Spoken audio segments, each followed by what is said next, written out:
One of the great things about the BeatBuddy is the ability to upload different patterns and drum kits to customize its sound. It's a much more open drum machine than other prior drum machines have ever been. As open as the BeatBuddy is, it was great to see the other day that Groove Monkee now supports the BeatBuddy for its loops.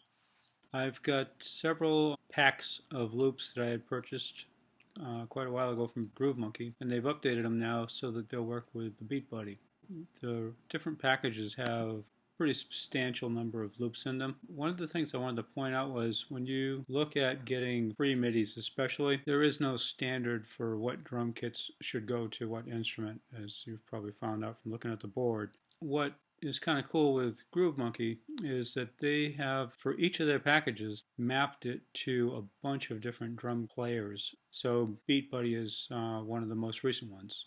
It's not in this package because it was a separate download, but you can see that, EZDrummer's in there, a bunch of DAWs like Live and general MIDIs in there. But just to give you an appreciation for how many different types of MIDI formats are out there, this one set of beats has to be reformatted for basically every drum machine out there. I've found it good to try to limit how many libraries and vendors that I deal with with my MIDIs. Going to take a quick look now at how to use the BeatBuddy with the Groove Monkee loops. First thing you're going to want to do is to get your loops set up in a folder, in the MIDI sources area where the BeatBuddy project is. I've taken the Groove Monkee loops that are in the BeatBuddy format, and you can see I've got the standard content that comes with the BeatBuddy. Those are now under the MIDI sources library so that they're going to be available to me when I'm building songs in BeatBuddy. And you can see they've got, the packages come with different categories. So you've got, loads of loops that go along with the blues, and there's quite a few of them to choose from. Country beats, and again, there's a bunch of different ones there. Various types of rock. And you can see that the library is pretty long. It's a good selection of loops from Groove Monkee. Now that Groove Monkee's put them out in the BeatBuddy format, you don't have to deal with all that note remapping, and I'm going to show you a quick comparison of what they look like in an editor. I went through those two formatted libraries and I set up a quick song in Logic with two tracks. One is using the EZDrummer formatted loop, and the other one's a Groove Monkee formatted loop for the BeatBuddy. When you click on the MIDI file, you can see in the MIDI editor real quickly the first thing to look for is the bottommost note is A sharp in the -1 octave. When you look at that same pattern, because again this is just comparing the exact same pattern with the two different drum formats, one being the EZDrummer format from Groove Monkee and then the same Groove Monkee loop for the BeatBuddy. So when I click on the bottom one, now here's where the difference comes in. It starts with C1, which is the kick drum for the BeatBuddy, which is the correct note. Then it goes to the D1 for snare. Normally when you look at a MIDI pattern for the BeatBuddy, it should pretty much always start with C1, D1, F sharp 1 for those kit sounds. So, right? Now when you click on the top one, you hear the bottom note is not the kick anymore. That's a hi-hat. And you've got an open hi-hat, and the kick is the top one.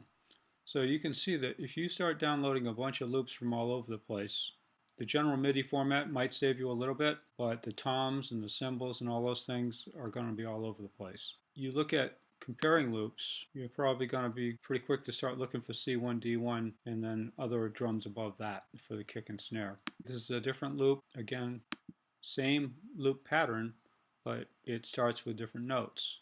Doing one at a time,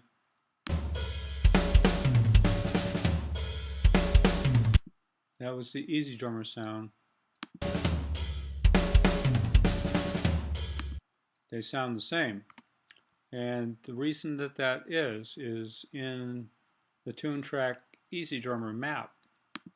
It's not limited to just a couple of notes that are set up for tom and kick and things like that. They have a format that includes all kinds of notes above and below where the BeatBuddy wants to see notes.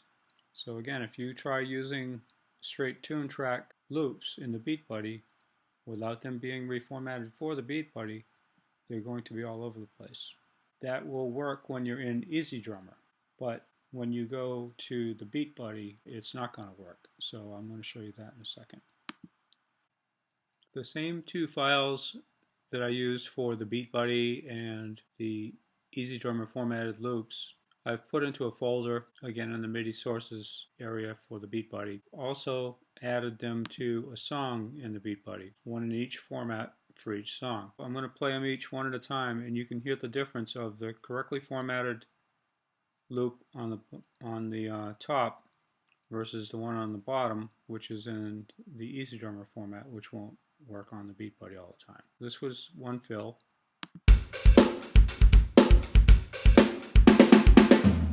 That's the one that was correctly formatted. Same sound.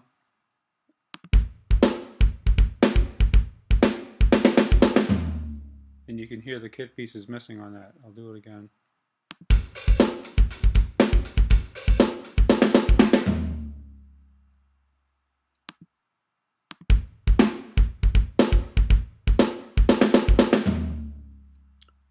The same example, this time on two different clips that were the same ones that we reviewed in Logic a minute ago, which worked fine with EZDrummer.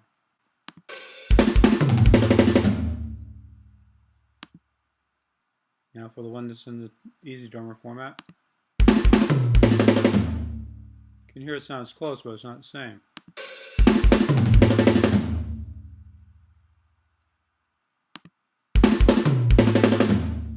That's basically it. You want to make sure you have things in the BeatBuddy format if possible. Groove Monkee has done a really good job of remapping all their loops. I'd encourage you to take a look at them and save yourself a lot of grief editing MIDIs and trolling the internet trying to find something for free.